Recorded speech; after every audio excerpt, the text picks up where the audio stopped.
different than I intended on because it's a different situation with the assassinations this morning. So I do want to give my heartfelt sympathy, all of us, to Minnesota and the elevation of violence and intimidation that's happening in our country. And all the more reason for us to be here, to stop. We can't be silent, or it's a green light. But I'm here to talk about taking back the flag. And this probably happened to some of you, definitely happened to me. About 7 or 8 years ago, I started having this visceral aversion to the flag. My stomach tightened. And about a year ago, I started questioning that. I'm like, why? I love the flag. It means constitutional values. Why am I afraid to fly it? And I decided, and I brought this to Indivisible and 50501 and said, let's take back the flag at this rally in addition to No Kings. No, I'm fine. And then I also realized that I gave it away. We actually gave it away inadvertently by stopping to fly the flag. So we have to start spreading the flag everywhere, and then it will dilute the meaning that it only means Trump values.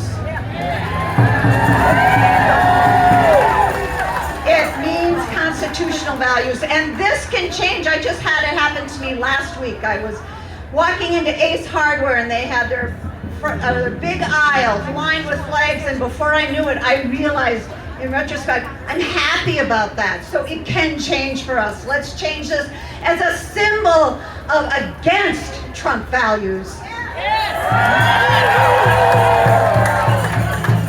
The flag means freedom of speech. It's the 14th Amendment.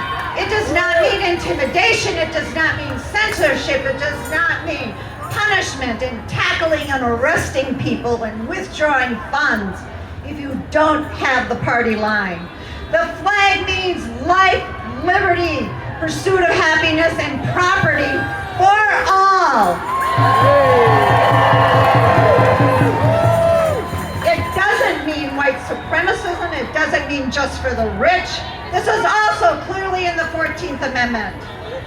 The flag means the right to vote, not to be denied by race, color, sex, or age. And that's a quote from the 15th Amendment. I just read that in the first round of Trump, he was ready to order the military to seize the mailboxes and the voting machines. And he didn't. But now we just passed a law that makes it much harder to register to vote. That is not constitutional. The flag means due process. It does not mean disappearings. It does not mean deportations without due process. This is in the First and the 14th Amendment. 2 amendments speak to this. The other is laws are for everyone. They're trying to push through that Trump and people in this administration will not be held in contempt of court. So they can do whatever they want. That's in the reconciliation bill right now, waiting in the Senate to be passed. That has to come out. And it clearly says, again in the 14th Amendment, you cannot be in Congress or a vice president or the Senate or the president if you are engaged in insurrection.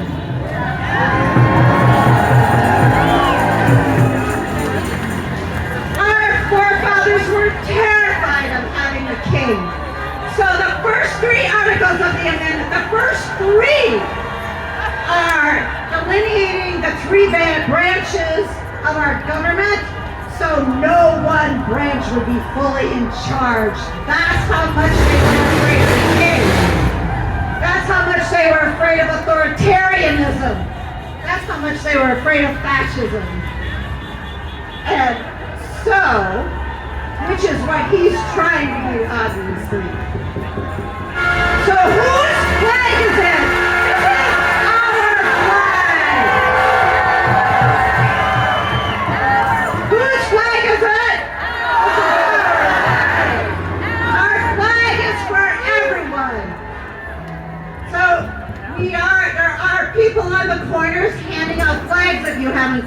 We have tape to tape it to your signs because it's hard to carry. We also have a table right over there with more flags. And my biggest action to give you is start flying the flag everywhere. Wear the flag. Get those flag stamps. Don't be ashamed of it anymore. Only then it starts to become the meaning of constitutional values and not the meaning of Trump's values. Thank you so much.